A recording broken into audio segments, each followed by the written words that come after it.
right, we'll go ahead and call our Tuesday, August 12th council meeting to order. If you would, please rise and join me for a prayer and pledge. Please bow your heads with me. Our dear Heavenly Father, we thank you for this day and the many blessings you've given us. Lord, we thank you for the beautiful community that we're also blessed to serve.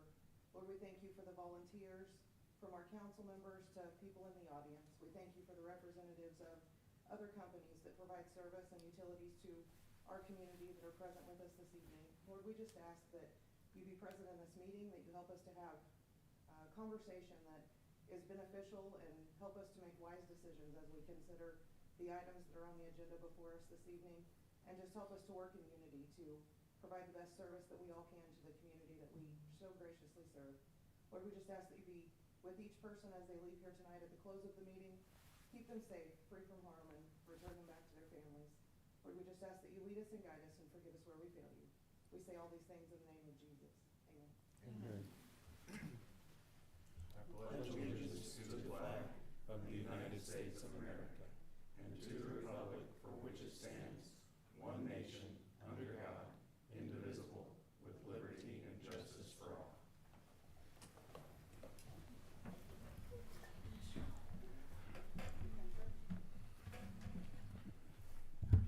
Good to see you, man. Roll call, please. Mayor Kennedy. Here. Chairman Pro Tem Lewis. Here. Councilwoman Oplinger. Here. Councilwoman Pettit. Councilman Blades. Here. You have a quorum. Thank you. Having no one signed up for public comment, we'll move on to council forum. Proceed. I've got nothing. I was out of town, so. I attended the back-to-school bash, was I guess last week on there, so. So we did our come and dine meals, which several of us do. Our little group delivered over 420 in our 6-week period, so we were busy. Councilman Blades got married. Congratulations, sir. Thank you. And another winner in our group is Chief Hurd. Yes, Chief Hurd is our winner of the Daddy Dance-Off contest in Springfield Cardinals. I saw you in the paper, sir. Is there any video of that? I'm sure there is. And that's all I have. All right. I attended the Public Service Commission meeting at a noon session, which was the last of July. Spent a week out of state, and then last night had the awesome opportunity to talk to the. Other than that, everything. So we'll move on to consent agenda. This will be for approval of minutes for the City Council regular session on July 22nd, 2025, and August 25 appropriations. Make a motion, we approve our consent agenda. Second. Motion and second, please vote. Motion passed. Thank you. Having no old business, we'll move on to new business.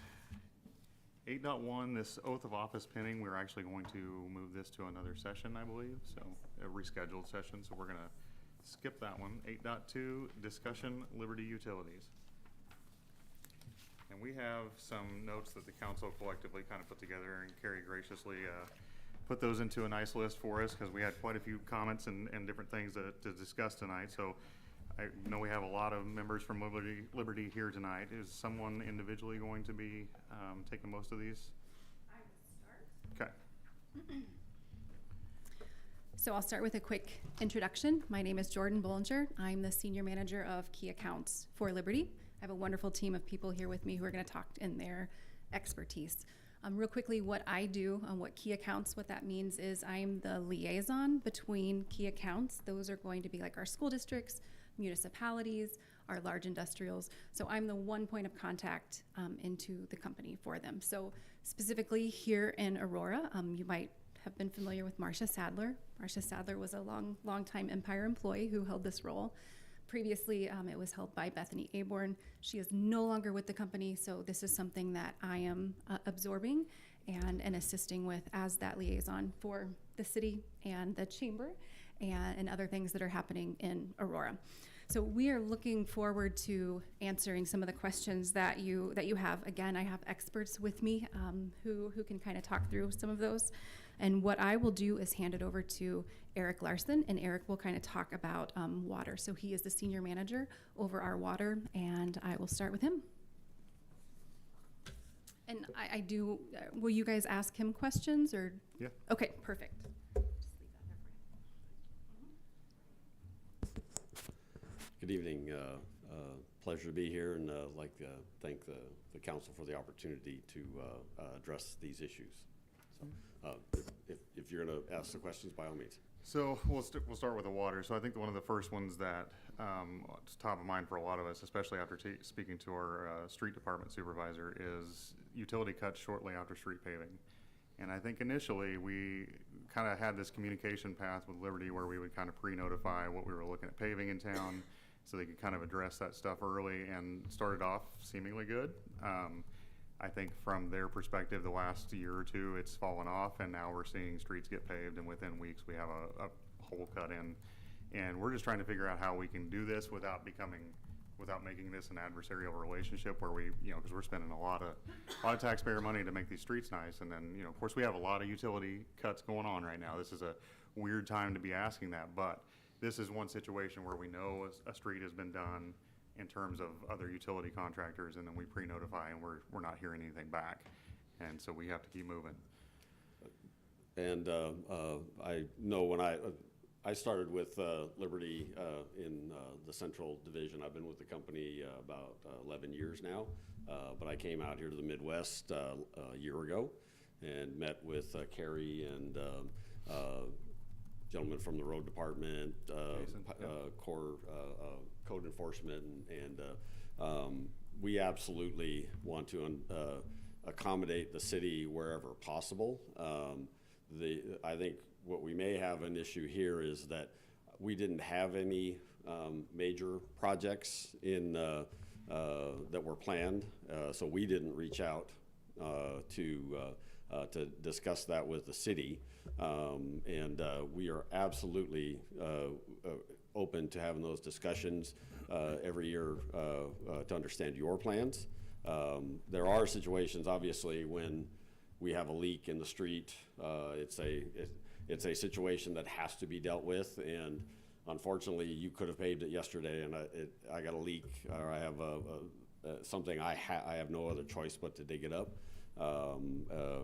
We're happy to try and notice those. Those generally happen very short notice, and they become something we have to deal with in very short order. So, but we try and do everything we can to get that surface back to a quality surface. Obviously, I'm sure you're aware that depending on time of year, you may have to fill it with gravel and go back for a second pave and all of that, depending on the wet weather and so on.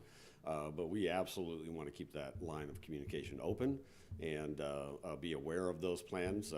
And maybe we ought to just schedule a set time. Rather, we kind of viewed it as we didn't have anything. So if you had something, we were kind of looking for the contact. So and maybe we should just put that on the agenda for an annual meeting once the city has decided on their projects.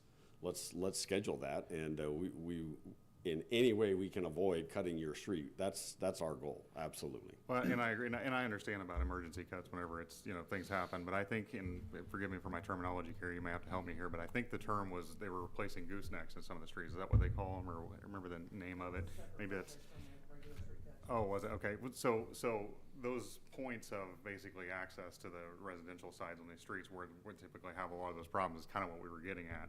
If we're coming back through and we're emergency repairing something that's 30, 40 years old, that's what I'm getting at. We're going through here and doing this. I understand everybody has different schedules, but that's the kind of thing I'm getting at is, can we do anything preemptively? Absolutely, and I will put this out there that in Aurora, we have in recent years, we have had a lot of starting to have failures of our service lines. I think that's probably what you're referring to.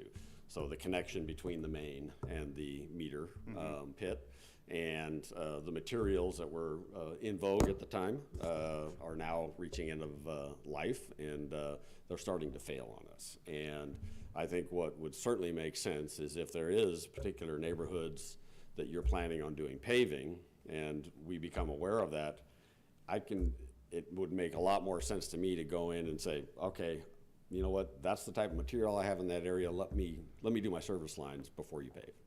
And where we can go make those cuts, get those done, because I can't, from a capital standpoint, we can't afford to do the whole city, right? But if you've got a street, if I know your plans, and I can go down a road and do 10 service lines and avoid ever having to cut in there, we're happy to do that. And so I think that it's just a matter of communication. And I think we'll own the fact that we didn't reach out, but we would love to hear those plans as soon as they're available, once the decisions have been made as to which projects the city is going to move on.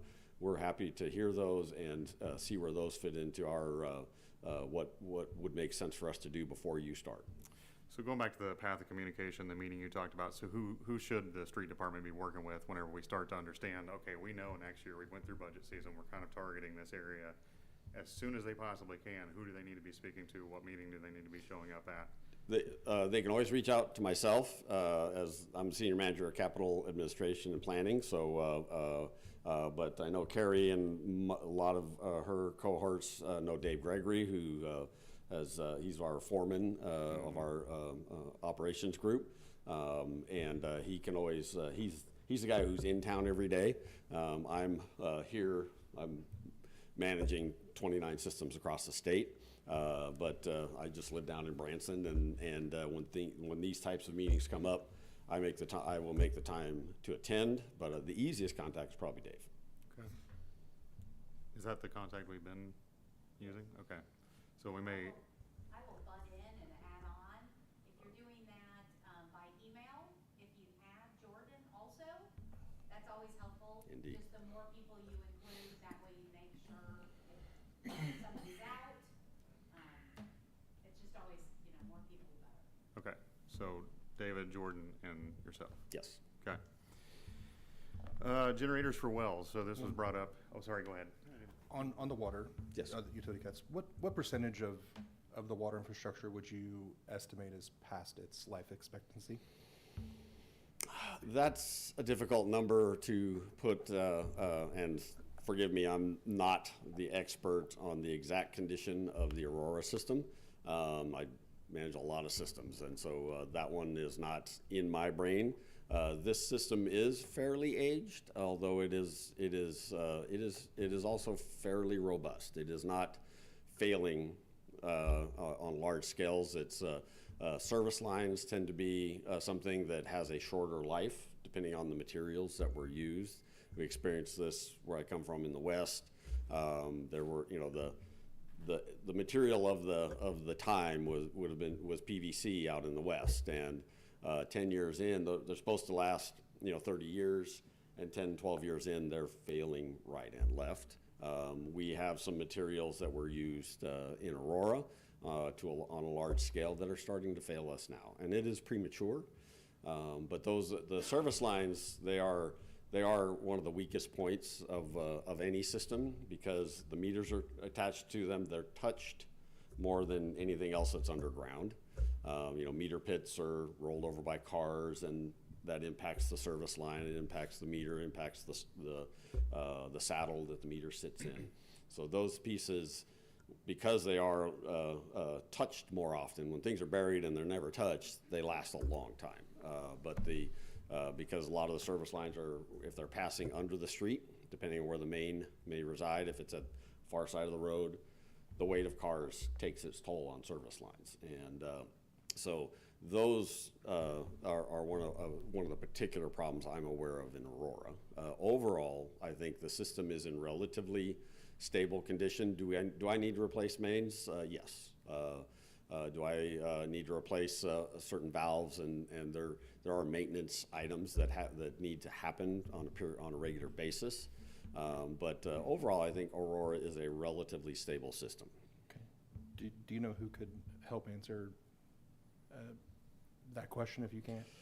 To get a solid answer, you generally we would want to bring in some engineers that could evaluate it and flow test it and look at all of the history of that's available in the records as to when assets were put into service, the materials, and those expected lives. That generally involves an engineering analysis. Gotcha. So how do you determine the need for replacing the infrastructure? Is it based on leaks?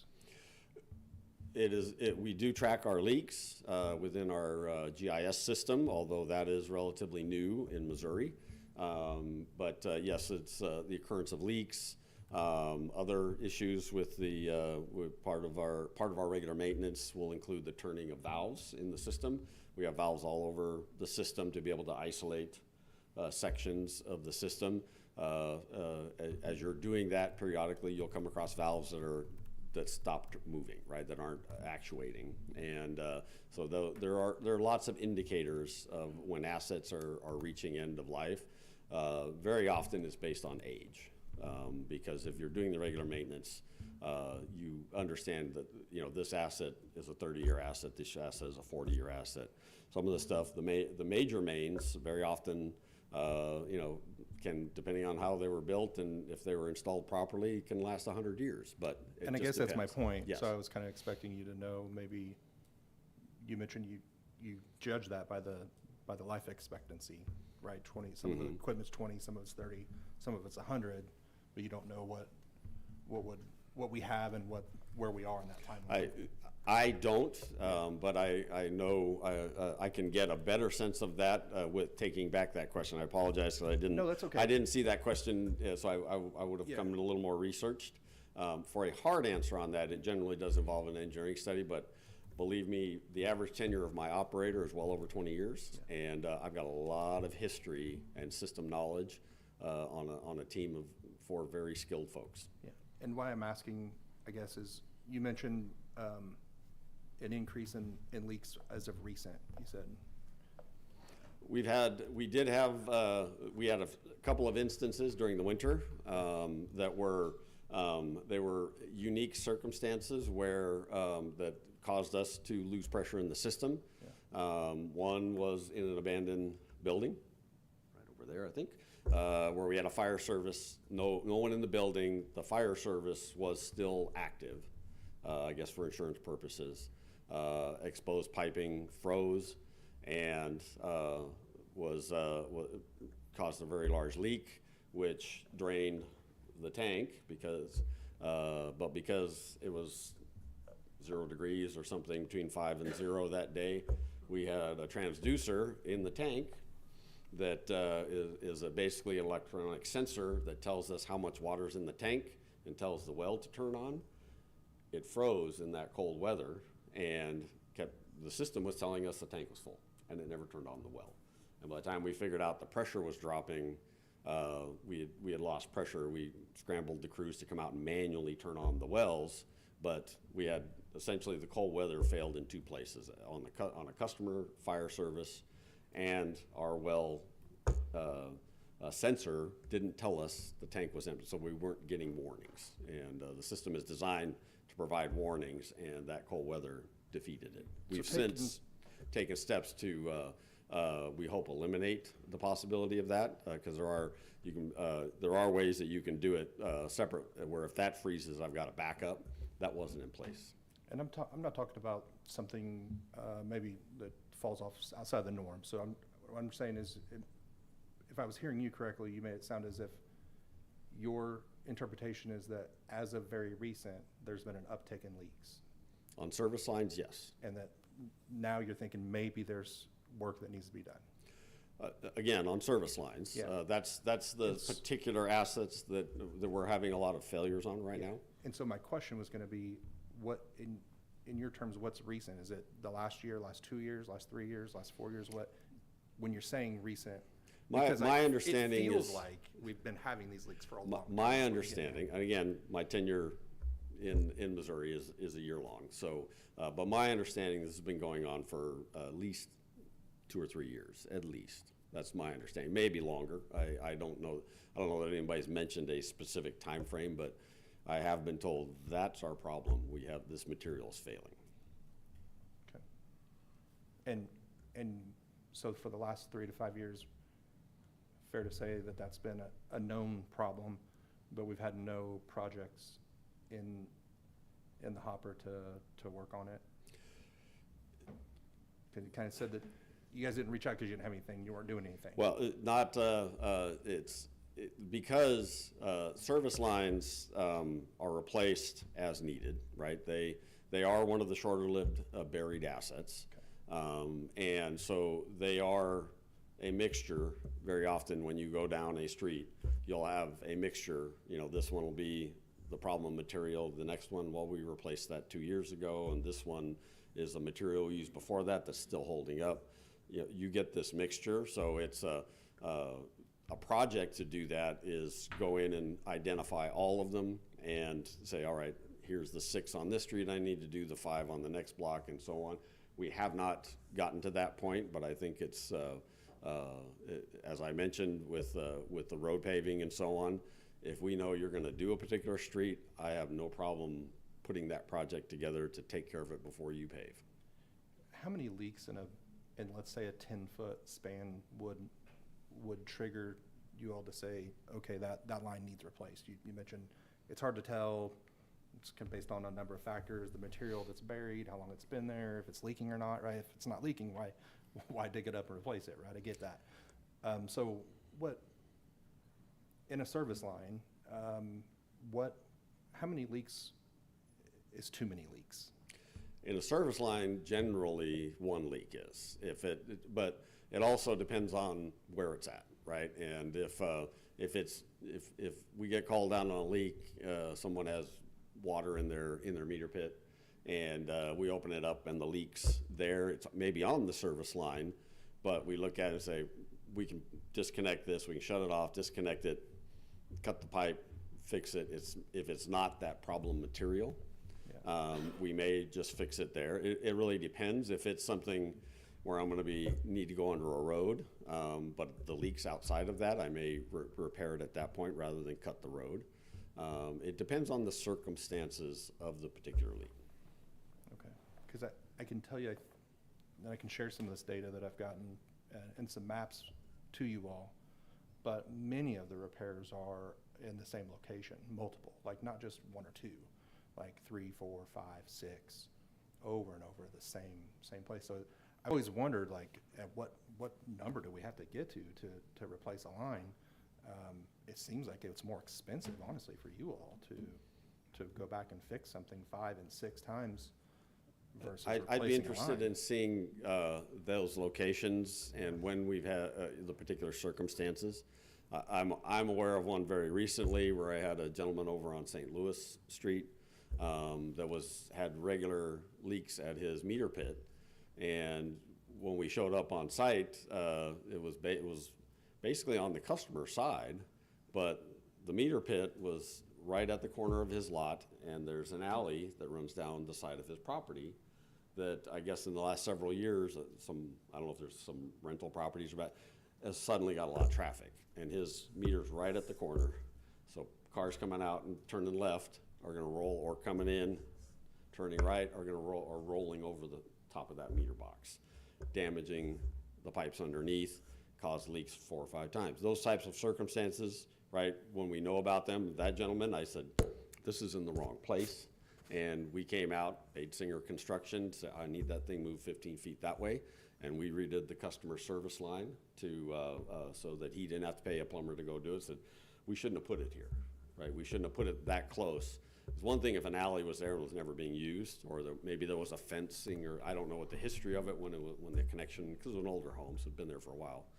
But circumstances like that, where if someone's rolling, suddenly you're getting rollovers, we may show up once or twice and fix it, and then go, we need to move this, or we need to take a different approach on it. So, Do we know, and this may be a question for staff too, do we know how many service lines have been replaced in the last 5 years?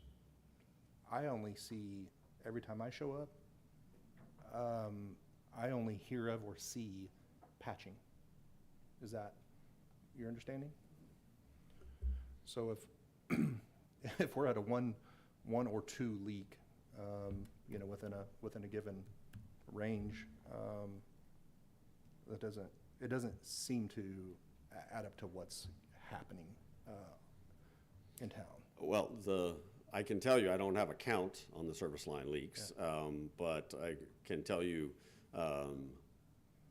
believe my average to date, because most of the time I'm sending out a contractor, because I don't have the excavation equipment here with my Aurora staff.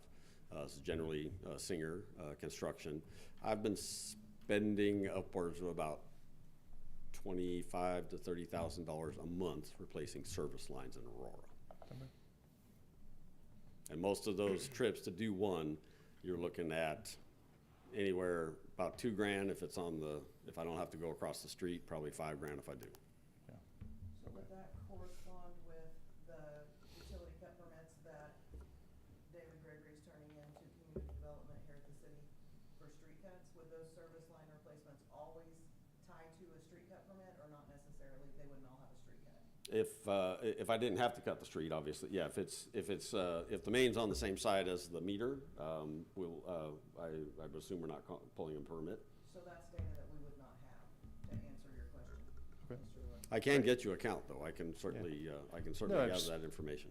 Yeah, I mean, it didn't appear from our data that we saw any, but that explains why we're not seeing any. But Okay. I will share the repeat offending sites, and maybe those are some that you have replaced, you know. Some of I'd be it's- interested in knowing those, because as I say, circumstances for each type of leak, they vary. But I've watched them dig up on my street, like probably close to a dozen times. And I just go out there because I know those guys, and I look, and there's a patch next to the patch they're putting on. That And very it's like, often geez, man, at that what can point? be the scenario. It again depends on the type of material, and the urgency of getting folks back up, because generally if I have to pull out a stick, I'm going to be down for a bit. When I isolate, there can be several customers that may be out of water for that period of time. Depending on when we get the call, when it's being dealt with, I may just patch it. But again, if there are sections, generally, if I'm in the neighborhood and I'm getting a lot of sections, that's when I'm going to start saying, I need to do this block, rather than start going stick by stick. And because generally it's all the same material through a particular area. And when our heat map starts showing I've got a lot of leaks in an area, it becomes a higher priority to replace it all. Okay. And so with that information, and you say there's been a recognized uptick, and so that you guys want to address that, what's your target reduction in the next 12 months, 24 months?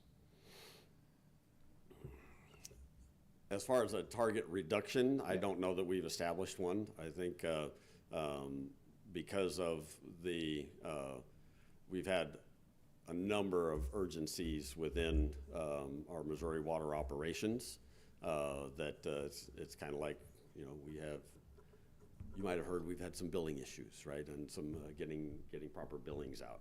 The first priority is getting that right before I can start analyzing the issues, right? Within Aurora, again, it's a fairly stable system, but I don't know that a evaluation for a main replacement program has been put in place at this point.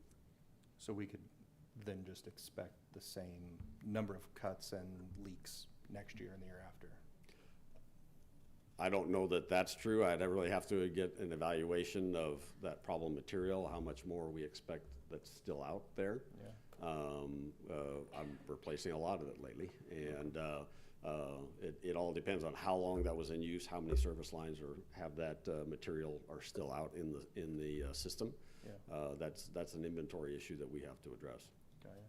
Okay. Mayor? Any other? I have one question Yeah. under that. So something that has come up in conversations with me recently is, I'm just gonna give you an example. So on Carnation, you guys had a leak and repair was done, street cut was completed, and then it was determined, I'm gonna say a week or two later.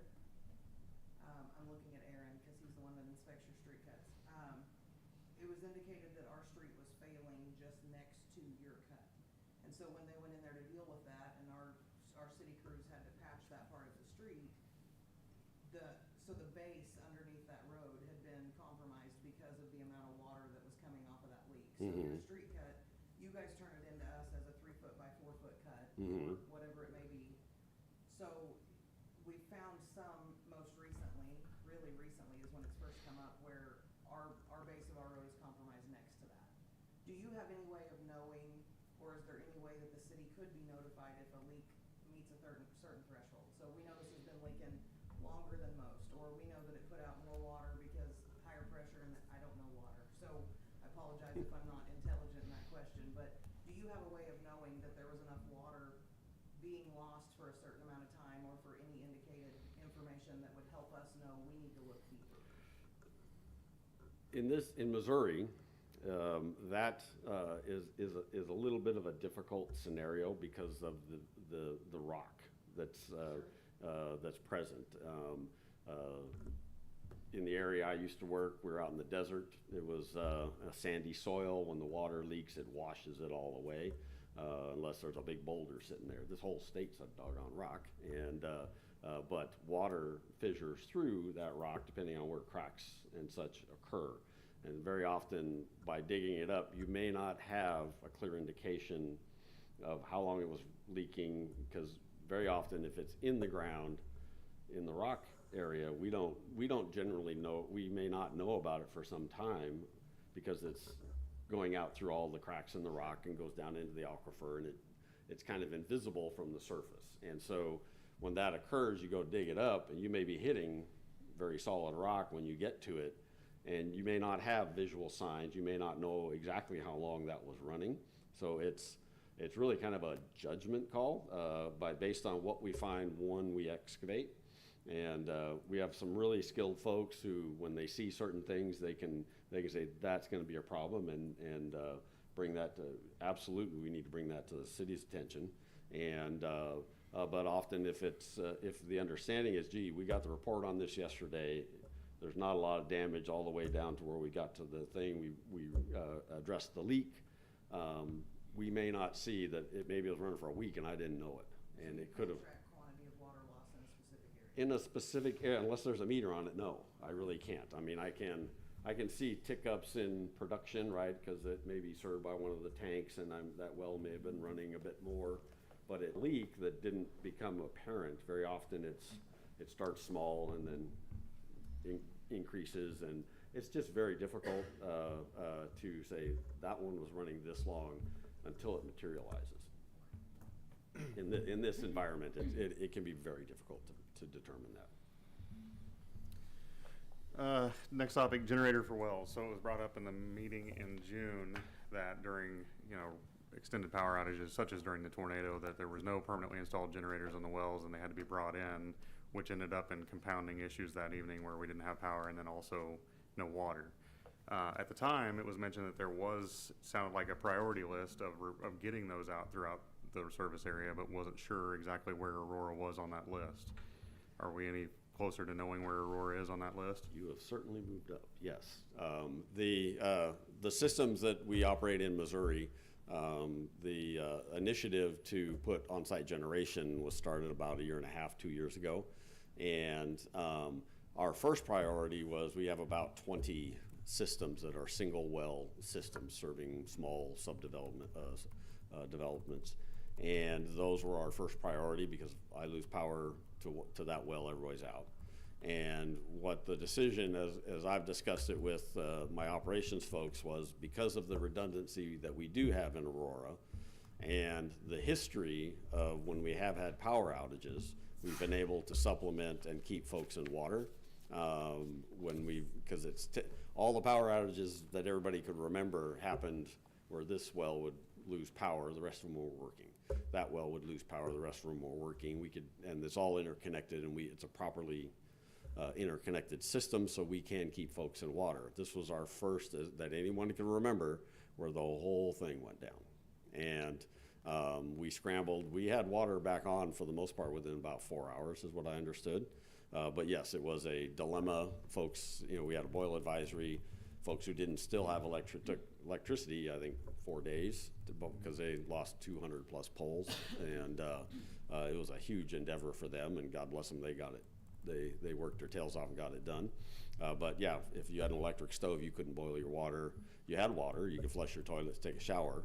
But until we got those tests back, we couldn't. We had to keep those boil advisories in place. And as far as plans for the future, this has become, we have, within Liberty, we have a new group called the Technical Services Group, which is a buy utility commodity.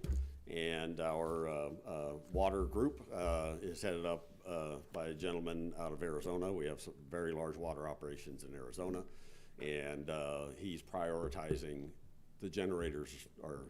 Those are first priority, and I'm literally submitting capital budgets this week. And we're both Aurora and Marionville. I've got 2 wells over there that don't have generators as well, and we are prioritizing those. I would expect to have in this coming year. I'm shooting for the whole shebang. I'm going to see what I can get. They're probably going to tell me I got 2 years to get it done. But from my standpoint, I think I can avoid, unless I have a system-wide outage again, I will have enough generation in place in 26 that we will be able to. We're gonna prioritize the wells that that basically serve the hospital area, so we can keep the hospital in water, and then if necessary, we'll have at least 1 to 2 portables that we'll have on site that'll be able to plug and play at any one of the sites. On site meaning they stay in the area? Yeah, yes, like- oh yes, those would be devoted to Aurora, and so if it's parked at well number 2 and well number 7 goes out, I'll hook it to a truck, drive it over there, plug and play, and hook it, turn it on. Okay.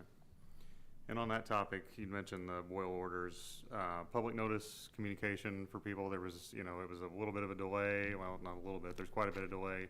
That gets sent to our team, and then they put it on Facebook, and that's really the only way we have, for them to kind of look to us for information. Somebody had asked, a texting system or some type of a notification where people can know, okay, because that night was chaos for We one. do have a system in it, but I've got someone who's the expert on that.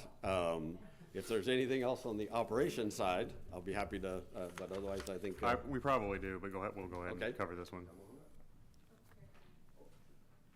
Expert was, that needs to be loosely taken. So I can definitely appreciate, and one of the things that I voiced is the fact that the issue falls on our system, yet it probably feels like to the city, like the ownership is on you to get the word out. So what's probably frustrating is that I'm going to say that whenever we have a boil advisory, we are doing what DNR tells us that we need to do as far as the communication, and then just paint the picture for what it looks like and going forward.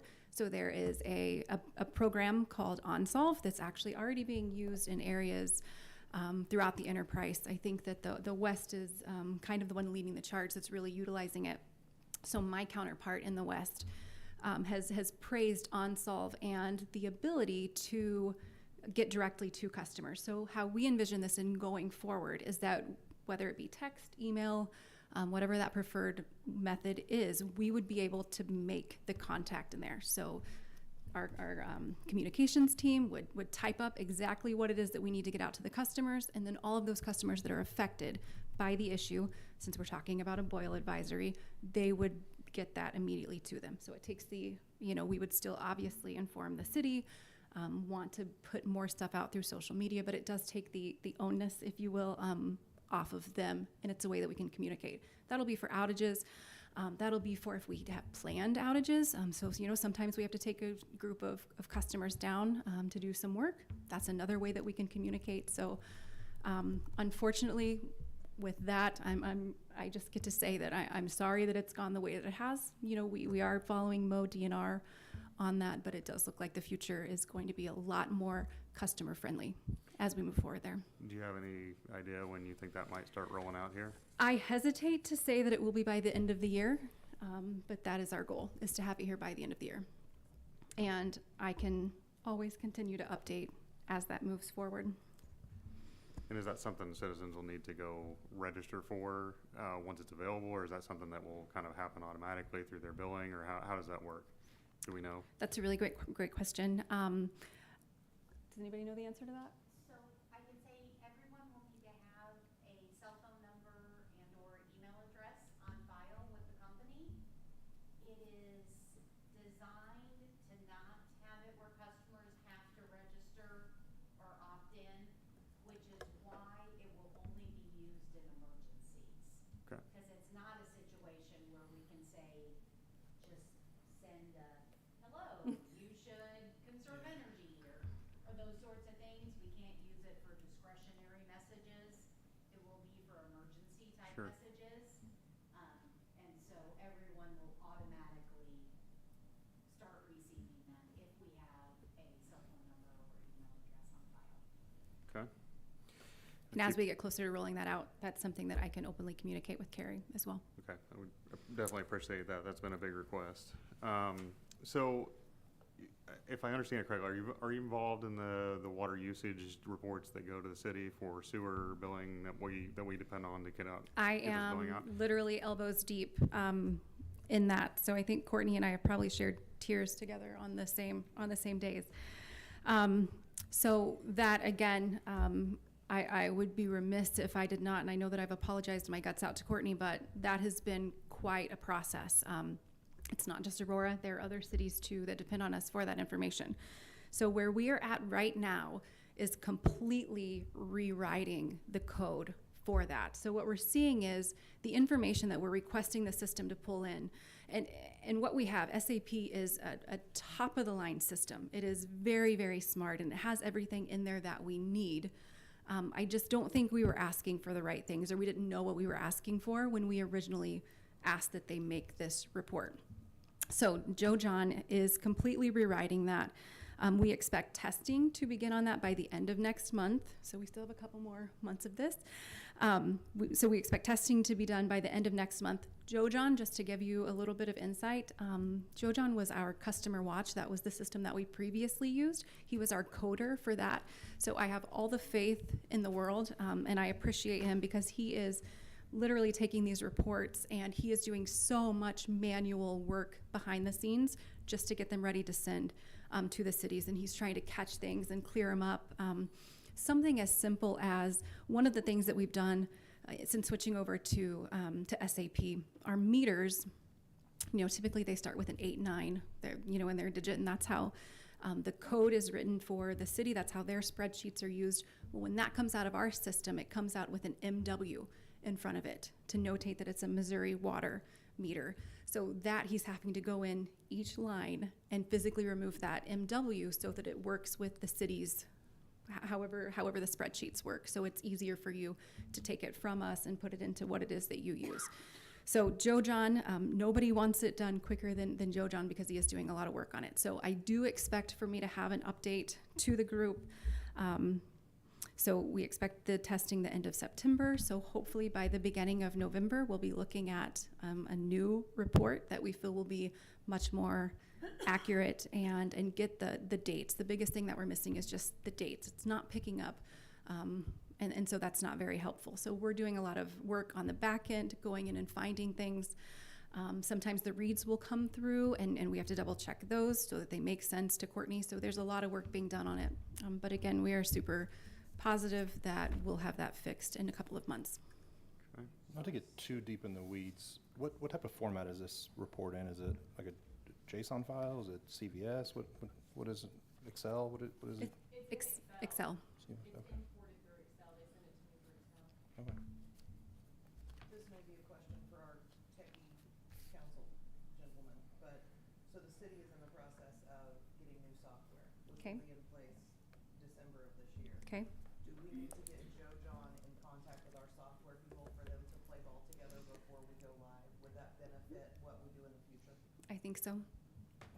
I think at that point, we need to make sure that you guys have your report set to where it doesn't change, and then, yeah, I think you would want to have that to where it's importable. But one of the key requirements of importable reports is that it doesn't change ever, so. So I think that's what we would want too, then, is just to make sure that, for example, just that meter number, the fact that there's the 2 letters in front of it, if we did not change that when we send it to Courtney, it's my understanding that it doesn't automatically then go to how it needs to. So just something as simple as that is making sure we're both on the same page. So either you guys keep it the way that you're doing it, and then that's how our report is.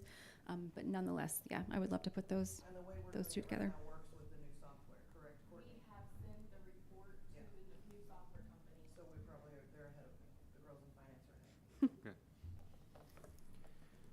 ahead. Next two are kind of combined, and I don't know who you want to take this one, but the smart meter question. So one of the questions that was presented probably based on the PSC commentary was, with changes coming to where someone can request to not do that. The question was, what will be the cost of that? What goes to the customer? Who pays for it? Do we have any updates on what that looks like. Yeah, I'll hand it over to That Joey. probably applies for both electric and water, but. Yeah, so my name is Joey Sparks, or Joseph Sparks. I go by Joey.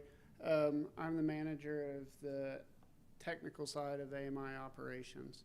But I did come from the electric meter shop as well. So we do have a tariff for electric and water.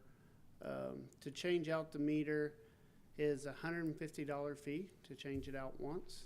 And then it's a $45 a month fee afterwards for the reading of the meter. There is a new bill, SB4, that just came out in the state of Missouri. So that bill, once everything is finalized and the new rules are in, there'll be new tariffs filed based on that bill. And that bill lowers the amount of those items. But that bill was just passed, I believe back in the spring or so. This session, So yep. yeah, so it's still kind of fluid and you know, all that's getting flushed out at the state level and with the tariffs. Okay, and we had some additional ones here from staff recently that I'd like to cover, and then we'll go back and follow up with the rate increase question. So this may not be for you specifically, but we'll just throw these out here and see who wants to grab it. So requests for temporary electric meters are 6 to 8 weeks for installation, and oftentimes by the time they get installed, they're shifting into we need permanent installation now. We're past that initial phase. Does anybody know what the driver is between that delay and why it's taking so long? I mean, these are new customers, right? So Yeah, it's, so you know, Hopefully we've seen that adjust a little bit better. Are you still getting complaints that we're talking 6 to 8 weeks? I think that's pretty fresh, yeah. yeah. You- I will say and like I said, I work on the electric side a little bit. When Okay. when it first started, the process of setting a new meter in the system was kind of cumbersome. Since then, we've worked through that. We've actually hired some people that is their specific job. We've seen those times decrease quite a bit. If you've got some specific instances, we could surely take them back to electric operations and see if there was an issue of some type. I kind of, close to that to a degree because I hear about it, but I haven't heard of huge lead times that we're still seeing widely. So if you do have some specific meters and issues, I mean, we'd surely be Yeah, I glad mean, to these look guys are into it. talking to everybody that's doing this in town, so they're the best pulse for that information, and that's recent reports. So, So I would say that's another area where I can be the liaison and you can Yeah. sprinkle my cell phone number like it's candy. Because trust me, we want those meters on and spinning too, so, yeah, by all means, if there's an ongoing issue, I can be ready. Yeah, Uh, because if there's an issue with the process still, I mean, we surely want to know about it. water meter set costs increased from $680 to $1980 for double meter set for contractors and developers in the area. Driver behind that? As you know, we just finished a rate case, had new tariffs come in March, so April 1st, I believe, was our effective date, correct? March 1st. And for quite some time, our new connection fee was a set fee, and at some point in time, that was probably a reasonable resemblance of the cost. That time had long gone, and the PSC basically rewrote that part of the tariff and said it's our actual cost. So what we do is we'll get quotes depending on the individual circumstance. It is not a set amount, but the individual circumstance. So if someone's on the other side of the road from the main, they'll have to pay for a bore under the road. Those costs go up. It's all based on our actual costs to provide that service. And those fees are set by, The PSC there, and it literally, the tariff says actual cost. and So the city of Aurora has no part in setting that fee, correct? all of our fees and our rates are set by the PSC. Okay.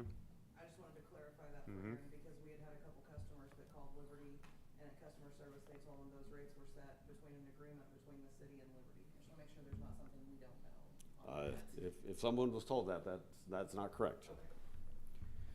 That is definitely not correct, and we'll add in that prior amount that you mentioned was back from 2012, so was. That was the last time the fee was set. Yes, it was. Still they were 190% impacted. increase. Yes, it was It's a pretty good jump.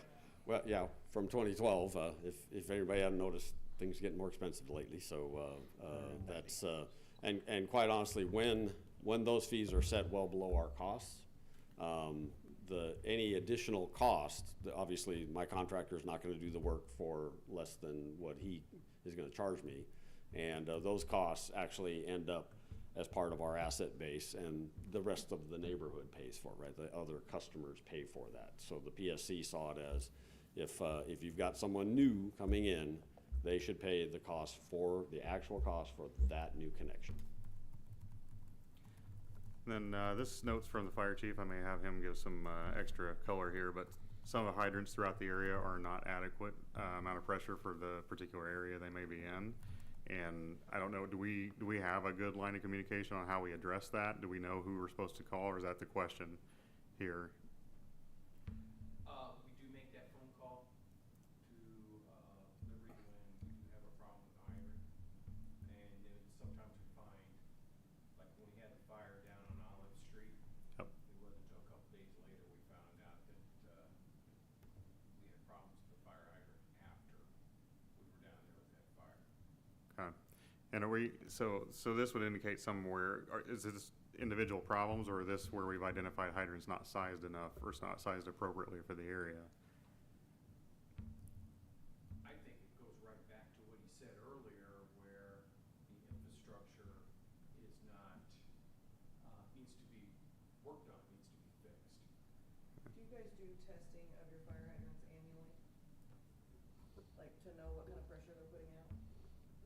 Not that I'm aware of. We do exercise our fire hydrants. We typically, with most municipalities, cooperate with the local fire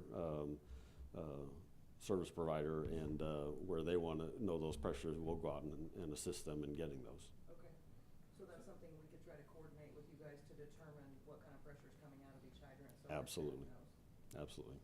I imagine a correlation between water pressure and leaks in the area is that a number one cause of lack of pressure? Not necessarily. It's not necessarily a function of leaks. It's typically depending on the materials of the mains. Some of them, what you may see, if it's some type of metal, old steel, iron pipe that's been there for a long time, corrosion within the pipe will reduce the internal diameter, so you'll end up with reduced flows. That's a pressure test is where you can go determine that there's something wrong, and then start examining the facility serving that hydrant to determine what needs to be up. If an upgrade is in order, then we would absolutely do that to accommodate local fire service. So the last couple of years, I've made numerous phone calls to Liberty trying to find out how I get these pressures from the hydrants for my ISO evaluation, which was supposed to be last year, but it was going to be this next year coming up. Who do I talk to get that information? I mean, I've talked to people. The folks you want to talk to is operations, either myself, Dave Gregory, local foreman. I've talked to him. And, okay, if you're not getting a response from Dave, I need to know that, and we will I'm remedy getting that. responses, but the responses I'm getting is not what I want to hear. Okay. I need those pressures. Again, we generally work with fire districts to go out and get that information alongside you. But I'd love to hear what's been going on there, and we'll get that resolved, absolutely. It doesn't sound like you have the data to provide to Chief Hurd. Like Well, we again, haven't have been doing the testing, right? Is what you said. That's again, most municipalities that generally it comes at the request of a fire service provider. So when the fire chief says, "I need to know this information," we say, "When would you like us to meet you?" And we will come out and turn on the hydrant. Okay. Great. This would probably good for you to stick around for. So on the water side, how far past, this is from staff, how far past the blue tube width does Liberty go for repairs? Liberty completing some repairs on what typically would be the customer side. So how common is that? That's fairly common with our service. Basically, you've got a service line coming in. If you imagine, we've got a meter pit. You've got a service line coming in. It's generally down around close to 4 feet underground, right, to avoid freezing. As it comes into the pit, it goes into what's called the saddle, which is kind of this heart-shaped copper tubing that comes up, and the meter is set into that saddle, right? So technically, the customer side starts on the other side of the meter, but because we're using that saddle, we consider the whole saddle ours, right? Even though it's past part of it, half of it's past the meter. And then because the meter pit is about 18 inches in diameter and that saddle's about 12 inches wide, there isn't a lot of room to get in there and hook up the customer side service line. So what we've done most recently is we will connect a blue tube on the bottom side of the saddle and take it a foot or so outside of the pit, so that the plumber can simply dig up to that point, make his connection, do it easily without having to be reaching 3-4 feet down into a pit, and make sure he's got a good connection. When we have had issues with that connection, because one of the problems is that's a flexible tube, and as the plumber's hooking it up, he may compromise that connection at the saddle. It's happened. We've had folks that have gotten a little too rough with it, compromise, and we'll be back out there at some point because I've got a leak at that connection of that blue tube, and we'll fix that. If there's some sort of, we very often, depending on what type of connection the plumber used on the end of that short piece of tube, very often some of our bargain folks will put on a less than adequate fitting that we'll find a leak at. And if we dig it up and see that, we'll replace that if I've got it on the truck. I generally won't tell the customer it's your problem. We'll try and handle that right there.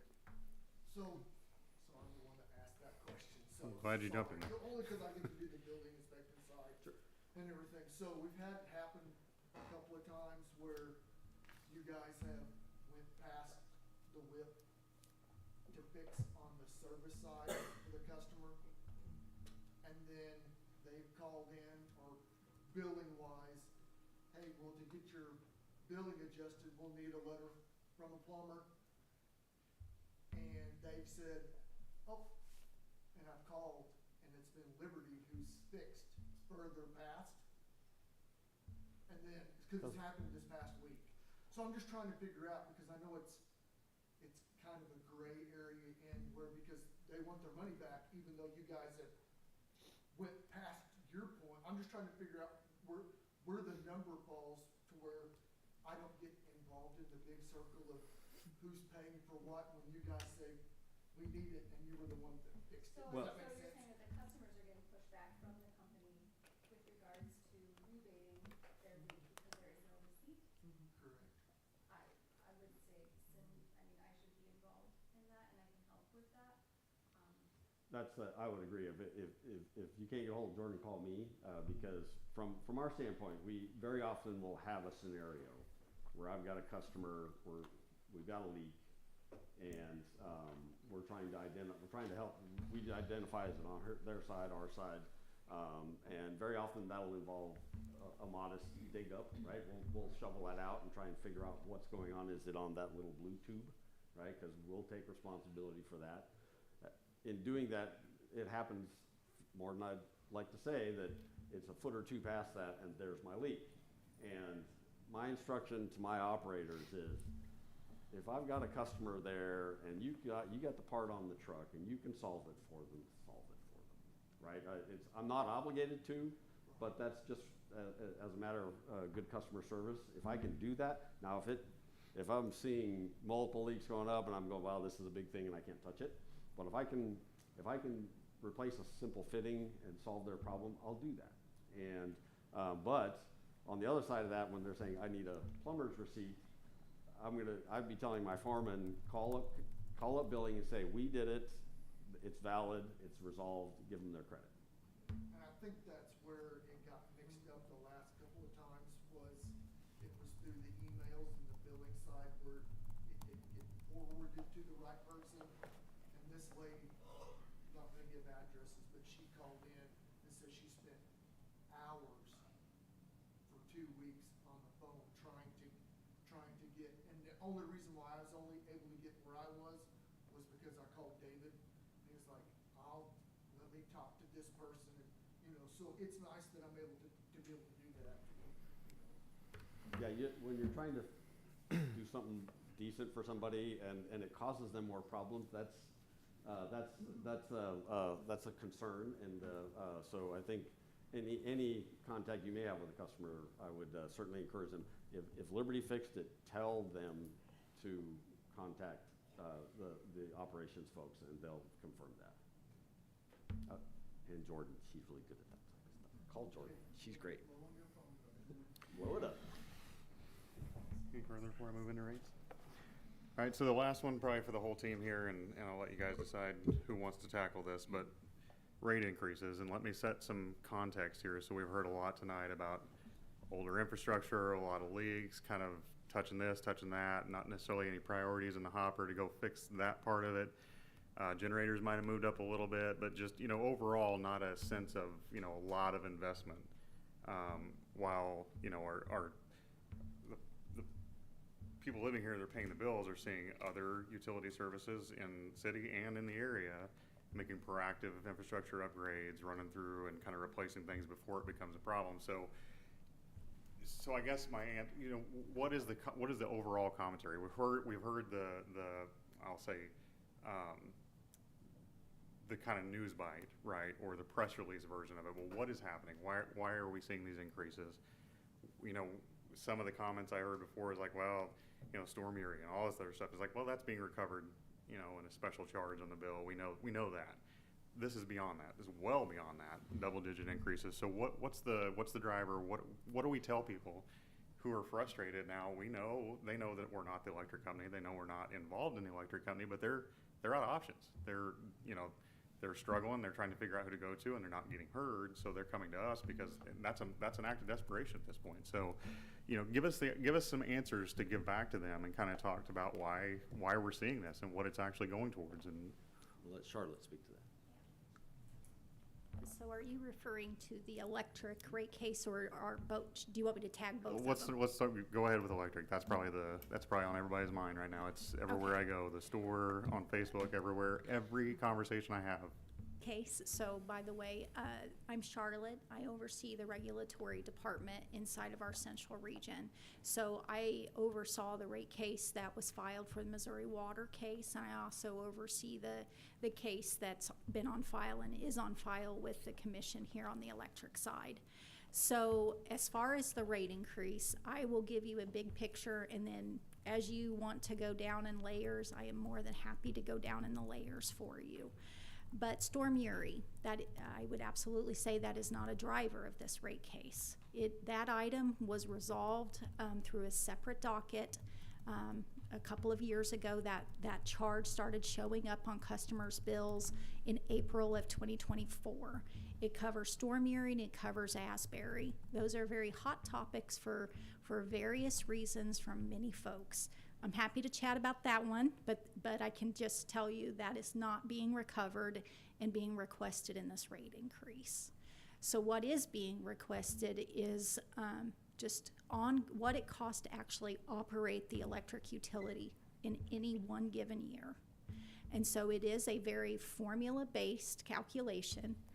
Every party in the case, so you all, if you attended the local public hearings, you saw staff set up there at the table.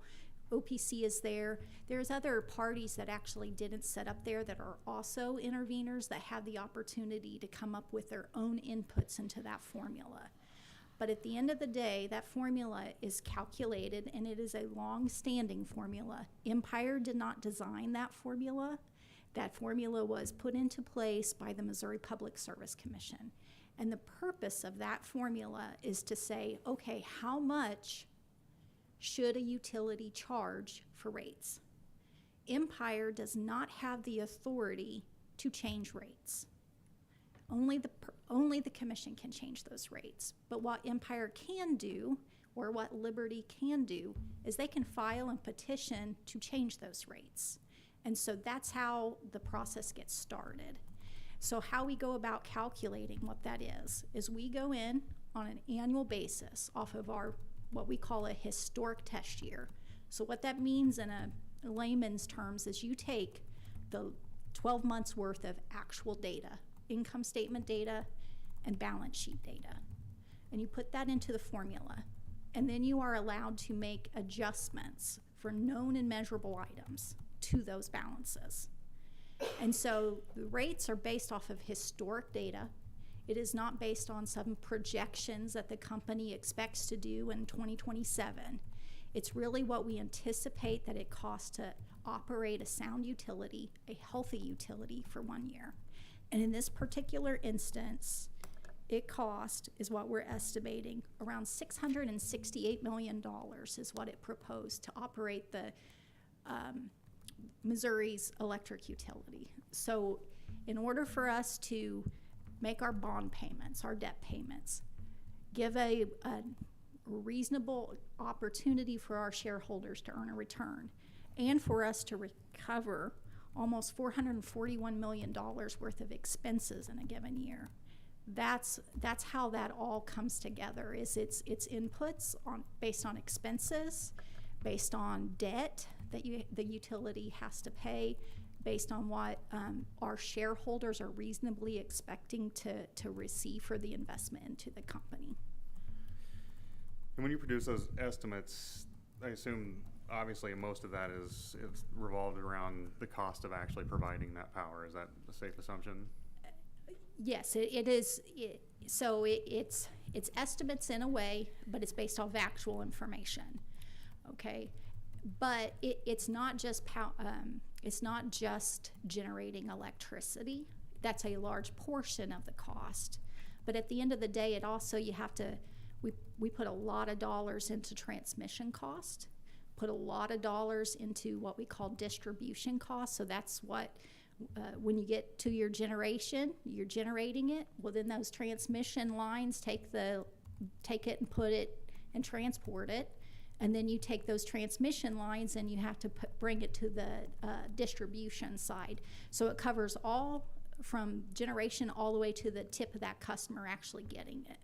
In addition to that, it's covering property taxes, insurance, customer service expenses for somebody being at the call center answering phone calls. It's also paying for all of the employee salaries. And so all of those things go into that calculation.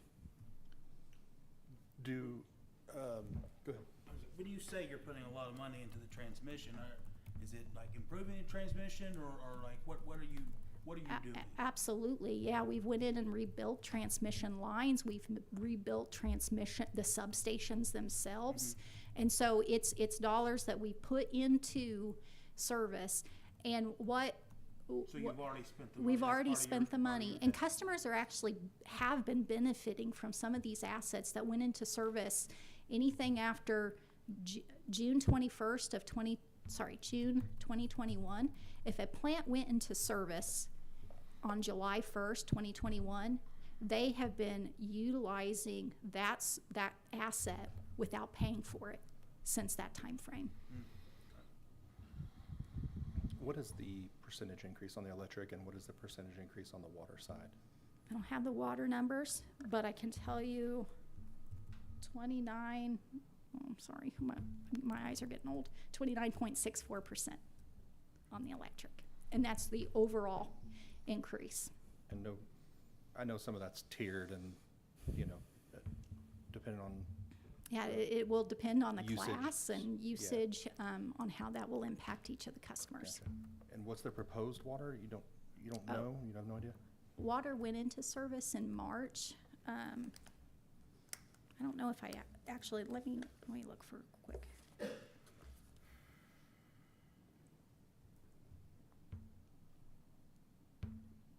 Ballpark, does anybody know?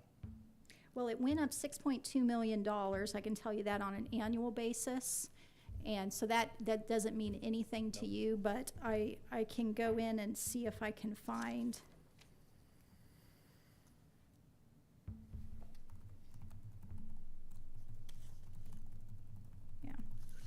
I can get that information for you. Unfortunately, I brought most of my electric stuff tonight, more than my water stuff. Would I be wrong that in that calculation is your guys' debt and interest? Is that part of that Yep. calculation? It seems like, and just reading some of your financials, like the variable interest rate you guys had on your debt obviously was great a couple years ago, and now that rates are going up, it's just killing your net earnings in the stock market. And it's hard not to look at that Yep. and see the correlation between the rate increase. Yep, so that's actually a good question. That's called short-term debt. We actually do not include short-term debt inside of our rate proposal. We only include the cost of long-term debt. Okay. What was your net income last year? I don't have 2024's net income, but I can tell you the net income that we put forth in the case before we did the rate increase. The actual test year that I was telling you that was based off of actual data was $150.8 million. That's before any adjustments. Once we made those adjustments that I mentioned those adjustments brought that down by $80 million. So then it was at 70 million, and then you add the 152 that we are requesting to increase that. Go ahead. Do you have what's the earnings per share for the last few years? I do not have the earnings per share at the Algonquin level. To the mayor's point, I think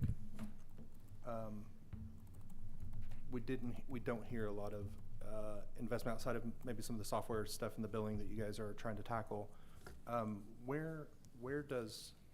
Is there an expected spend from this new rate increase that's going to generate how many extra dollars you said? $6 million in water and how much on electric? If it's approved as requested, it'd be 152 million. So is there any thought of is that towards infrastructure? Is it administration? Is it That's debt? actually Is to it recover the infrastructure and the expenses that's already been just incurred. ongoing operation?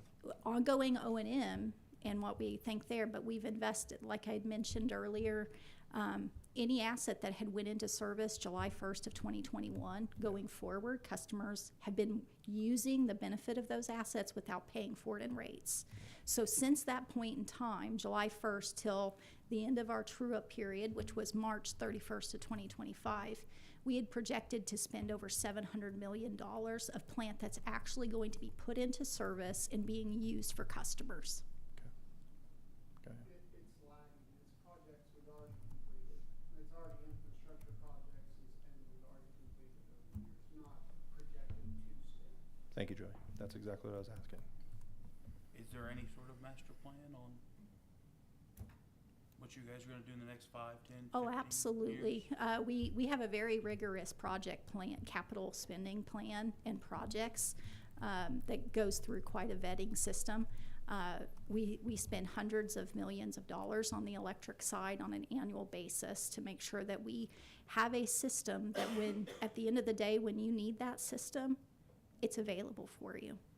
Some of those substation transformers are 5 years out, just before, that doesn't count the engineering from that. So some of that stuff is super long lead times, and we have seen an increase in price on that stuff since COVID as well. You heard a lot of discussion about how the books and records are opened up to the staff and to the consumer advocate in the rate case. They're open to the staff and the consumer advocate at all times. Basically, as a regulated utility, we are an open book at all times to the staff and the consumer advocate. And part of that is showing our plans. And that's not just for staff and the consumer advocate. The large majority of that is public.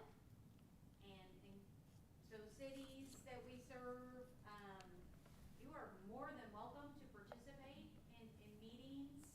I gotta say, sometimes we send out all these public notices, we post all these notices, and it's mainly just us, talking to ourselves, giving the information. So, it is out there, and we can try to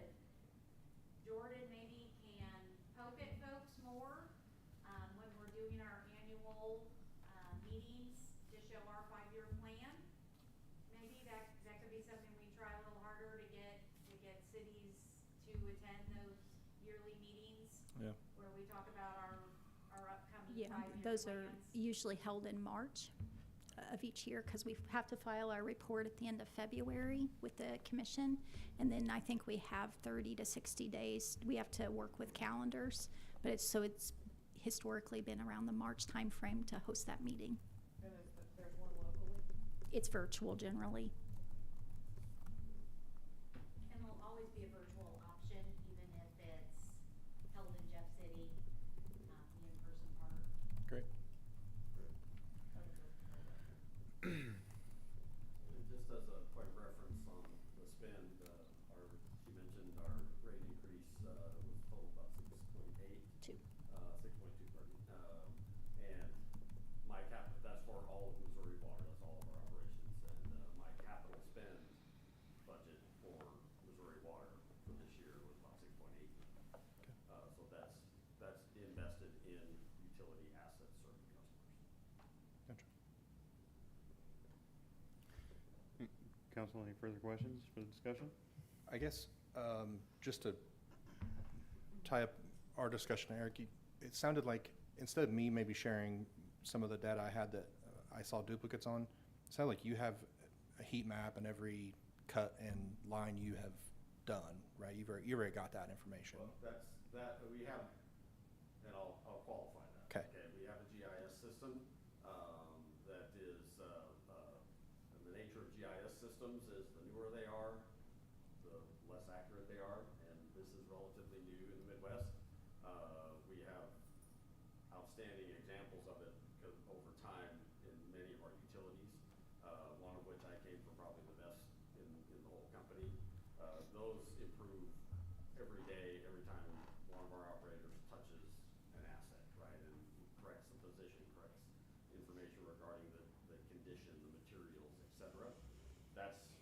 Will I tell you I have a heat map and can tell you where every leak was? Not today.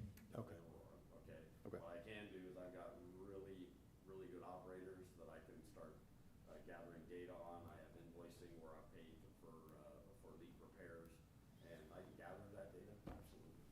But I have that's gonna be a lot street nicer. cuts only from 2018, right? So I can share that with you that I've Be interested put together in a comparing map. that, to our data, and again, the street cuts are only going to be in situations where I had to get into the right of way. Right, so it's, So it's maybe half of it. It's Yeah. very often, especially when you're talking service lines. yeah. So my final question, I guess, would be for all of you, as we talk to citizens, what measurables and commitments can we say came from this discussion? As I mentioned, I am seeking budget and fully expect to have a budget to start a concerted installation of on-site generation at all sites. I can also tell you that we are working on the design and planning to add a new well to the system. Be located essentially adjacent to our office on Church Street. We've got a little bit of delay getting some easements in place to be able to run the connection to the system. But that is a major project that's planned for Aurora. That's the one weakness that I would tell you we probably have in Aurora is I tend to run a little closer to capacity of my system than I like to. And so we are looking to add additional production capacity in this system. We've also came up with a task that we wanted to do to improve our billing and our meter attributes for the new system. We are going to do a field audit of all the Missouri water meters. And we're in the planning stages of that now. We're in hope to have that finished up by the end of the year. And we have committed that to the Public Service Commission. And part of that was, extended from the meetings we had, I believe it was in June or so. We kind of heard the water problems. We've been looking at those and identifying, problems in the system versus what was in the field, and we determined, that was the best way to get out there, get it done, get some public faith and, back that we went out there and touched every meter and looked at every meter. There's about between 14,000 meters across the state of Missouri we're going to touch. We're going to be lifting every lid. That's also going to allow us, so we're going to be doing multiple tasks with that, including getting better GIS coordinates on meters. We're going to, under the new lead and copper rules, we're going to be trying to identify the materials on each of the service lines. We know a lot of that in a system like Aurora because we've owned it for a long time. Many of these systems we've acquired, we don't have that information, so we'll be gathering that information better.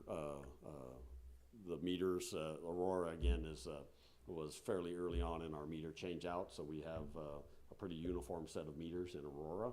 Many of our systems we don't, and so we're going to be making sure, identifying exactly where those weak points are across the system so that we can then put together a plan to start remedying those. So that's a very large endeavor. And we will do communications on that project.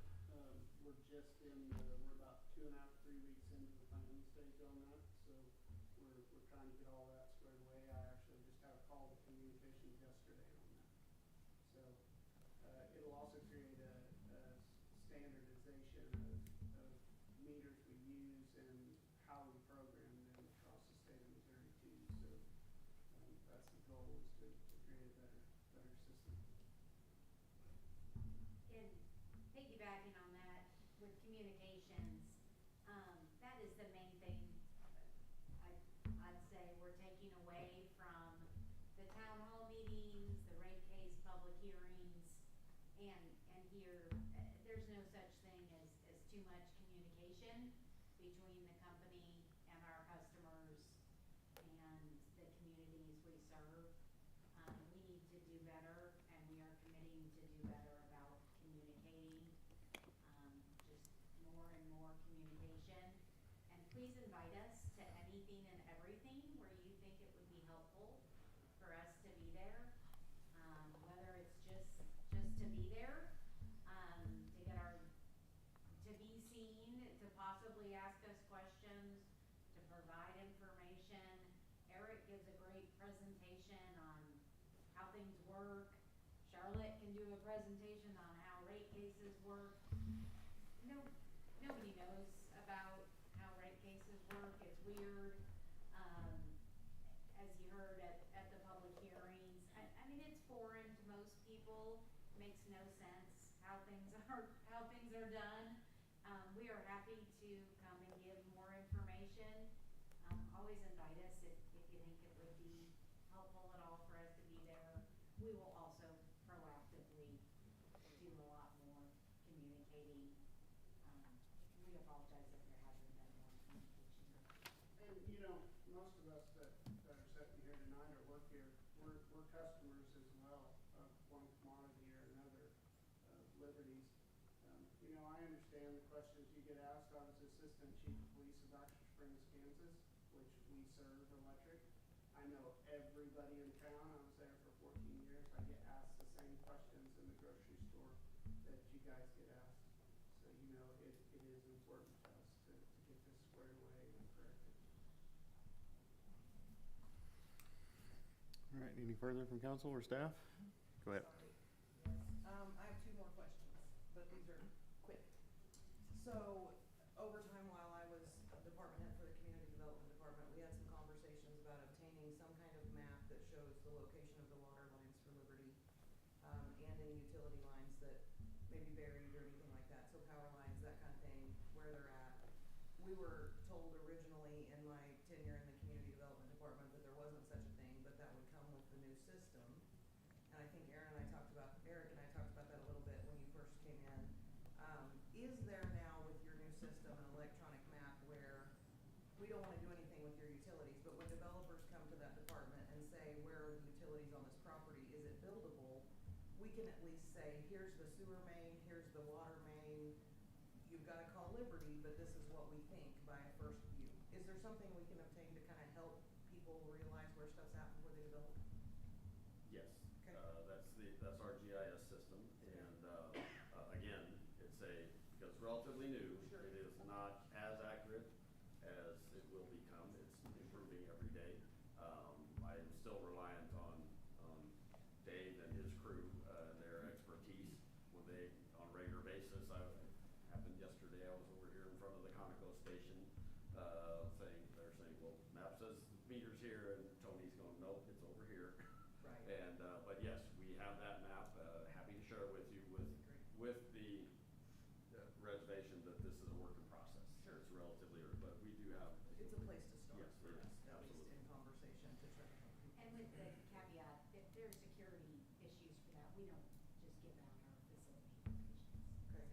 Especially on the electric side. Yeah. It's a big homeland security thing. We don't share circuits, what's fed out where. 'Cause Sure. We don't want somebody to take out your hospital because they know. Sure. Now, can they go drive around and figure that out?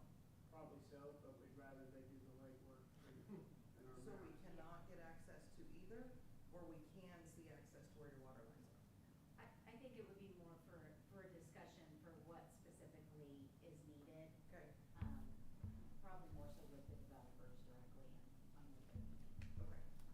Then my last question, it was very, very clear at primarily the first Public Service Commission meeting at the rec center, that the ability for our citizens to walk out in the hallway and sit down face to face with one of your people solved a lot of problems they felt like they weren't getting answers to for a long time.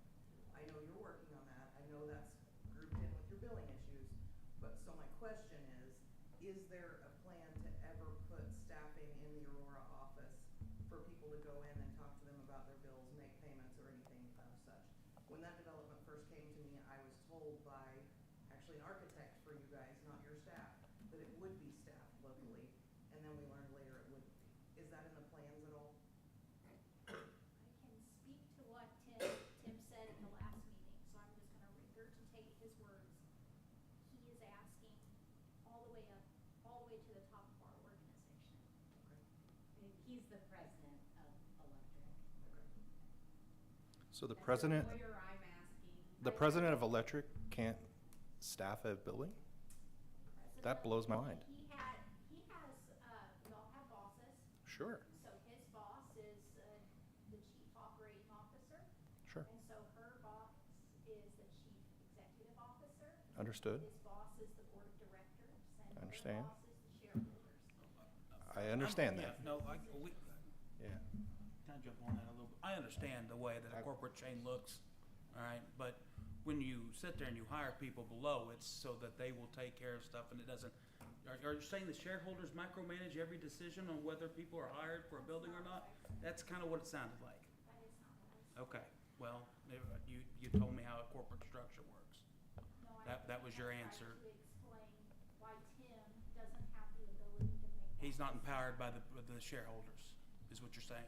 Every position that we hire, just like here, I suspect you can't go out yourself and unilaterally hire somebody, can you? I absolutely can for my company, yes. For your company, what about for the city? Not for the city, we're talking about two different things. Well, and I'm trying to. You're a private corporation, correct? We have. We're a regulated, publicly traded company. But you are a privately, you're a publicly traded company, correct? Yes. That's different from a city. I run a whole department. Okay. I have. Can you hire in your 25 department? people. Not without permission from my boss. Okay. You may not like the answer, sir, but I'm giving it to you. I don't like the answer, but whatever. We do have a local board that all open positions go through. Once it goes through Tim and that local board, it does have to go through a corporate board before it's posted in the field. I wasn't arguing the point, it just surprised me. And part of that is to do is, that stuff does go into rates. Wages go into rates, and the corporate business wants to make sure that different business units and entities are not becoming overloaded with labor. It is and I'm a manager myself, it is a very stringent process. It's not something that's easily done. I will sum up and say, we certainly heard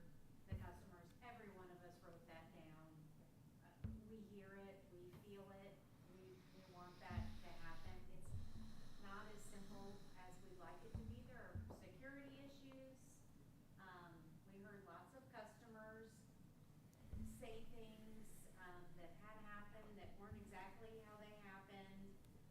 There's not a way, obviously, we're not gonna be recording people when they come in. So there's, how do you keep track exactly of what's happening if we have it live there? How do we staff it? How much do we staff it? We're taking away from duties that people already have who are in that location. We do have an obligation to all our customers to keep costs low, while providing the best service possible. So there's lots of factors to go into it, but 100%, we heard that. All of us are trying, we've all taken it up to our bosses who heard that. And it's definitely being looked into. Thank you. That's all I have. Tony, can I, one question? Yeah, go ahead. I'm sorry. So on the so just so I've got some clarification, so the electric smart meters, so from that meeting, a couple of people had called in to the office that Liberty had come out and recalibrated the electric meter. That's not possible, correct? You cannot recalibrate a smart meter. A traditional meter, like an analog meter, you can advance it and slow it by a set of set screws on each side. Well, once you move into a digital meter type of world, that meter either works or it doesn't. We do test those meters, and they have to be in a certain test parameter. But if it falls without that test parameter, it's gone. So with that, if that meter's out of parameter, that will affect the usage for that, right? It could, yeah. And Because that's something important to note, because I just wondered, don't take this wrong, but, technology isn't always cracked up to be. And I just wonder if some of the problem with the new smart meters is the calibration is off. So Maybe. I'll explain to you how that works. When we order meters, they come in with a test file. Every meter we order comes in tested, and we can see that. It's tested down to the 0.1%. So every meter that comes in has to pass those test requirements from the factory. The factory gives us those files. And then the Missouri Public Service Commission requires us to test so many meters a year. We always test above and beyond that meters. The regulatory requirement for testing a meter is it has to be in 102 to 98%. So if it tests at 100%, then you're paying 100 pennies. If it tests to 102, you're paying us 102 pennies for 100 pennies worth of usage. If it tests at 98%, you're only paying 98 pennies for the 100 use. At Empire, our standards are 50% more stricter. When we test the meters, they have to fit between 101 and 99. We tested, I think, about 2,600 meters out of 192,000. And we do that yearly. We have to produce that report, and we have to give that to the commission yearly. So within that, then, if this customer that I talked with, if that meter was off, because that sounds like probably what happened, the meter was off, you guys probably pulled that meter to reset a new one, correct? If it was off, Oh. I don't know. Right. So with AMI meters, they can replace the meter because there's a communication issue with it. It's not always an accuracy issue of why a meter gets replaced. I will tell you, I ran that department for 6 years. We do take pride in our metering. I have 2 meters myself. Like I said before, there's 4,500 people in a small town that have my cell phone number or know where I live. The last thing I ever want to do is cheat somebody. I just didn't think that they could be recalibrated. I knew there had to be something. The old mechanical meters, you could, but you can't do it. In closing this this discussion, can you make sure, and maybe we'll cover it in the management report next time, that you got contact information for everybody in this room that offered it for these particular issues that we've dealt with? Sure. So. All right. We're gonna move on to 8.3, resolution number 2025-2059, Verizon tolling agreement. They're just extending this tolling agreement Yeah. an additional 6 months. Any questions, council, concerns? Make a motion, we accept resolution 2025-2059, the Verizon tolling agreement. Second. A motion and a second, please vote. Motion passes Thank you. 8.4, first reading of ordinance number 2025-3352, financial disclosure. This is just our yearly financial disclosure, conflicts of interest for the Missouri Ethics Commission. Make a motion to accept the first reading of ordinance 2025-3352, financial disclosure. Second the motion? Motion and second, please vote. Motion passed. 8.5, special event application 41st Annual Aurora Auto Fest. Not another car. Just kidding. Just kidding. Tonight, 'cause it could be fun. Let's lighten things up a little bit. Now we're just gonna get all messed up, so hold on. Shannon is here. She may be able to speak to this a little better than I can because it's her event. But she is asking, it's our the 41st annual Car Fest. It will be for October 4th from 8 a.m. to 4 p.m.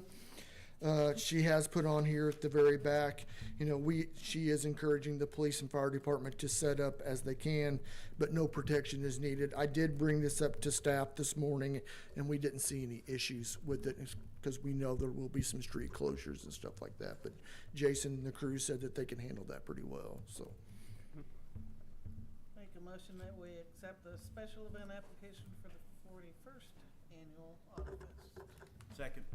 Motion and second, please vote. Motion passed. Thank you. 8.6, special event application Aurora Christmas Parade. Yes, so this will be held December 13th. Operations will start at 2 p.m. They will start setting up at 1 p.m., getting that ready and prepared. They will be doing the same route as normal, going down Pleasant Street, down the square, and then to Madison to Locust, and then end at the Aurora Junior High. I mentioned it to staff this morning in our staff meeting, they're also asking, of course, they always do, for the street department to block needed streets and the police department and fire department to be a part of, the Christmas parade. So the staffing didn't have any problems with this one either. Go ahead, Jason. I'll make a motion that we approve the special event application for the Christmas parade. Second. Motion and second, please vote. Motion passed. Thank you. 8.7, special event application Sheltering Hope for Aurora. Go ahead. Oh, thanks. I'm doing such a great job tonight. Here we go. So this Sheltering Hope for Aurora. This will be at our new Aurora Rec Center. It will be the 11th, November 15th, 2025, from 5:30 to 8 p.m. It's a local nonprofit organization. Sheltering Hope seeks to have a fundraiser event where prospective donors will enjoy a meal and hear a presentation from the Elevate program funds for the community, and to elevate the community in turn, providing resources to people in our community who are in need. So they're asking, here's what they're asking. They're asking if you all would waive the fee for renting out the space because of what the purpose and what it's for. So Carrie has a little more on that, and she might be able to speak a little better to it than I can. So, as you all know, I serve as city liaison to Sheltering Hope, and Wes is also involved in that. Marcia and Colette, neither one could be here this evening. They were planning to be. Shannon is also a part of the board, so if you want to hear from her as well. But basically what we're looking at, so Sheltering Hope has formally been recognized, and we have all of our documentation in place as a nonprofit. So the board has gotten that taken care of, and now they are looking to try to become a part of the program with Elevate Branson and Elevate Lebanon, that you may have heard some things about previously, and that would bring a whole lot of resources and training and different curriculums and things to the community to draw all of our resources together, such as OCAC and the Pregnancy Care Center and some of those different. We have a list of over 30 resources that are now combined because of Sheltering Hope trying to get those resources in one hub. So what they're looking for, the board has decided to put on this fundraiser event to try to gain the funds to become a participant community in the Elevate program. and to be able to have that licensing and all that information that comes with it. So they're just asking for waiving the fee so that they can try to put every dollar that they receive from that project toward the program and trying to get it off the ground. Quick question, how much is the fee? 30,000. Oh, you mean for the Elevate Yeah. program or the rec center? No, sorry. I thought you meant what they're trying to raise. Nope. The fee for the rec center rental? What are you asking us to waive? How much? Well, so we're looking, it kind of depends based on how many hours we would need the facility. So we'd be looking at a minimum 2 hours for the event, and I believe your rate for nonprofits is $50 an hour, I think. So we're looking at a waiving somewhere between $100 and $200, basically, dependent on how many hours we would have the event. I mean, I think we had discussed originally to not go down this road, because then how do we, then we're left in being the judge and jury Picking and choosing. of Right. who is worthy of a discount or whatever. And I think we base those nonprofit fees based on just cost. So we're just covering our costs, if I recall, Sure. right? And so I personally don't want to go down that road. Yeah, I feel like not long ago we had the Children's Miracle Network, a similar situation, nonprofit asking for a waive, and we chose not to in that case. And I think to that point, we can't be picking and choosing, so. Sure. And I've explained to them that, you know, if you want to ask, you can ask, you know, and that's why we're here. Is that request, it's not in the actual request, right? Or is it? It is written on the application. On the very, off to the So- side, okay. Can we, and I don't want to speak out of turn if you feel differently.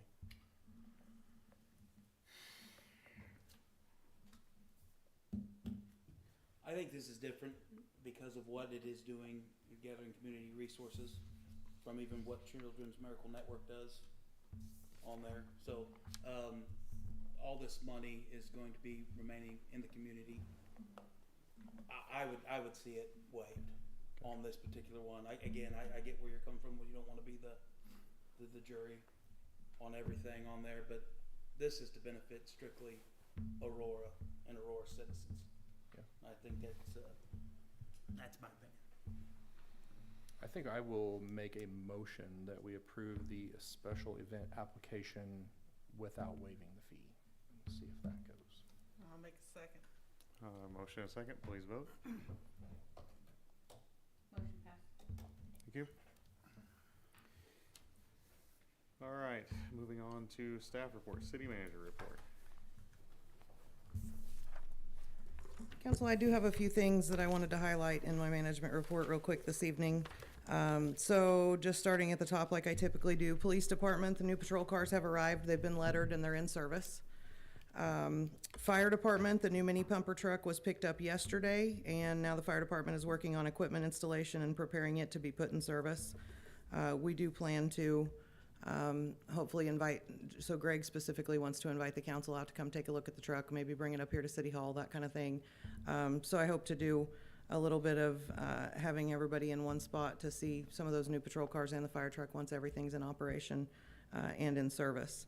The new repeaters have been installed in command vehicles with the fire department, and Greg has indicated that the radios are working great. When we have a command vehicle on scene, connection to dispatch is far better than it's been, and that's been a big improvement. Street department paving on the city streets is complete, and they were in Maple Park Cemetery paving today. We had a little bit of calendar adjustments and things through some of that paving preparation, so due to dry conditions and calendar changes, it was a little bit messy for a little bit, but the departments worked together. The fire department went out and did some wetting of Carnation since we were a little off schedule getting the paving crew there. And I just want to say how much I appreciate all the departments working together. So wastewater department handled putting the risers in to the right heights and getting everything taken care of for the manholes along with the paving. And then, of course, fire department helping out with some of that watering. So paving is complete, and I think everything is looking good to Jason at this point. I've added a section there for municipal court. You haven't seen that on my management report previously. I just wanted to share that Pam, our new court administrator, has completed her initial training in Jefferson City with OSCA and received the credentials to operate within the system. And then she did survive her first court date as administrator at the last court date. I came up and visited with the judge and city prosecutor. They both indicated she was doing a great job, and everybody got through that day without any issue. So really proud of her for that. And then she is going to be going to Monette this week. The Monette court administrator is one that our judge feels very, very positively about. She's very seasoned, and she has indicated that she'd be happy to sit with Pam, give her some extra training, and that's at no cost to us. So just want to say how much we appreciate the city of Monette and their municipal court making that connection, and for Pam to go over and sit with her to get some additional training and feel better, as she calls it, to kind of get her along a little further. City Hall Rehabilitation Project, the construction bid opening was held last week. We received 3 bids, two of which were very close to the architect's estimate. So architect was estimating about $612,000, and they came in, the next closest one was $621,000. So we're just a little over the estimate, but still within our budgeted range. And I've been working with Eddie McCliney. The financing bids were due today, and we're still in review of some of that and making some requests back to some banks for clarification. But we did receive some bids, several bids to consider on the financing. So all of that will be coming to you on August 26th. And the construction bids did indicate that all of them that submitted could start pretty well immediately once we submit a notice to proceed in September, and we would still be looking at being done within 120 days. So we're looking at having that project completed before the end of the year as of right now, is what we're thinking. Administration and Human Resources, health insurance renewal numbers were finalized. That last quote that you guys heard was adjusted to a 4.49% increase, so she was able to make a little more movement on that. That's on the HSA plan. And then our open access PPO was a 5.29% increase. So Heather continued to work that as much as she could, and open enrollment has began. So our employees are working through getting that going now. Kami, anything to add on that? Okay, the new administrative assistant started in finance last week. She's learning very quickly, and Jessica and Courtney have indicated that she's a good fit and doing really well. So we're excited to welcome Tyranny to the club here. We have an in-person meeting on Thursday of this week with FEMA, so that storm relief request that we put in, and I told y'all that we had received approval for, they've actually assigned us a FEMA representative that will walk through that submittal process with me. And so they're gonna be on site on Thursday to go in depth about each of the departments and what we plan to submit into the portal. And so that's gonna help us get that done a little more efficiently. The Aurora Downtown Project Golf Tournament is this Saturday. I'm just bringing that up as a reminder. They had asked for the mayor or city manager to give a quick welcome prior to tee off. So I have you on the calendar to do that. If you're unavailable, I'll be there anyway, I so. don't have a time, though. 7:30, Okay. yeah. So, tee off, I believe Do the is, first tee off, right? yeah, All right, I'll give it a shot. yeah. Okay. Any questions or anything for me about anything else that was in my report? I do not. Okay, that's all I have. Thank you. All right, and pursuant to RSMO 610.021, I'll make a motion we move into closed session. Second? Roll call vote, please. Mayor Kennedy? Yes. Chairman Pro Tem Lewis? Yes. Councilwoman Hofflinger? Yes. Councilwoman Pettit? Councilman Blades? Yep. You are now in closed session. Thank you. Thanks. Thank you, everyone. Yeah, I got to, well, my head.